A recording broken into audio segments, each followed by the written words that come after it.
When I was wondering कि music तो मुझे बहुत अच्छा लगता है और क्यूरियोसिटी तो बहुत है, लेकिन म्यूज़िक में क्या मतलब I didn't want to become a singer. मुझे और थोड़ा होलसम एक्सपीरियंस चाहिए था और मुझे गाना बनाना बहुत मज़ा आता था। और मुझे लगता है गाने में एक पूरा होलसम एक्सपीरियंस मिलता है, लिरिक्स होते हैं, आवाज़ें रिकॉर्ड होती हैं, म्यूज़िक डलता है, वो सब होता है।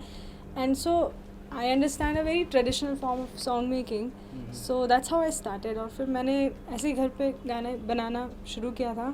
तब मुझे कुछ भी टेक्नोलॉजिकली भी कुछ नहीं पता था, ना मेरा कोई मैं किसी बैंड में थी, ऐसा कुछ नहीं था। But I still loved making songs, songs that made sense and songs that fit in films. Yeah. So that's how it all started.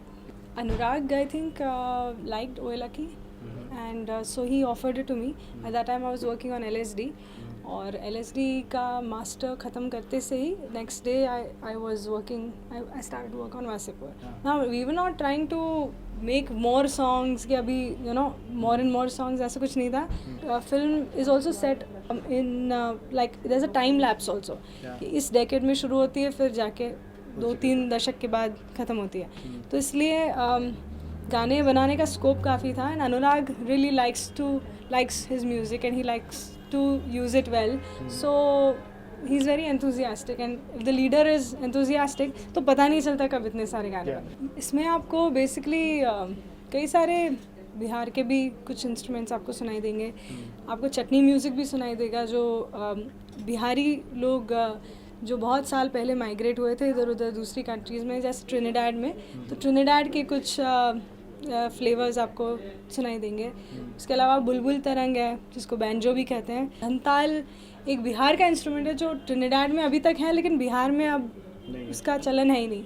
तो मतलब इट्स वेरी इंटरेस्टिंग कि वहाँ पे अभी तक उसको कायम रखा गया है। कुछ नहीं, एक परकसिव में टंग टंग टंग टंग ऐसा ही वाला इंस्ट्रूमेंट है। I am not singer as a singer, it's more mood singing, because उन गानों की, हर गाने की रिक्वायरमेंट ऐसी नहीं होती कि एक मतलब उसमें एक ऐसा सिंगर हो जो बहुत ही उस मतलब सिंगिंग, बहुत ज़्यादा सिंगिंग पे ही ध्यान हो। कई बार ऐसा होता है कि सिर्फ म्यूज़िक पे ध्यान हो, लिरिक्स पे ध्यान हो, और कोई रास्ते चलते भी कोई बंदा गाए तो भी मज़ा आए। तो कुछ गाने जो ऐसे हैं जिसमें मैं अगर फिट हो रही हूँ तो वो मैंने गाए, तो that's not been a burden at all. Part 2 में छीछा लिदर है जो दुर्गा ने गाया है, फिर तार बिजली से पतले है जो पद्मश्री शारदा सिन्हा जी ने गाया है। इलेक्ट्रिक पिया है, फिर एक बहुत खूब है जिसमें कोई लिरिक्स ही नहीं है। पार्ट 1 में एक क्वर्क अलग वाला था, पार्ट 2 में एक एज है जो फैजल खान की दुनिया का एज है। To be honest, I am actually open to all kinds of music. शायद इसीलिए मैं फ़िल्म के लिए म्यूज़िक करना पसंद करती हूँ, क्योंकि मैं कोई, मेरी थिंकिंग प्योरिटन नहीं है, या मैं I am not stuck to a genre of music. मैं अपने आप को थोड़ा सा नोमैडिक ही समझती हूँ म्यूज़िक के लिए। मैं एक जगह बहुत ज़्यादा ट्रेनिंग लेकर नहीं बैठी हूँ, इसलिए मुझे अपने ग्राउंड बेसिक्स करेक्टली पता हैं। उसके ऊपर, उसके आधार पे I like to move around and check out and explore.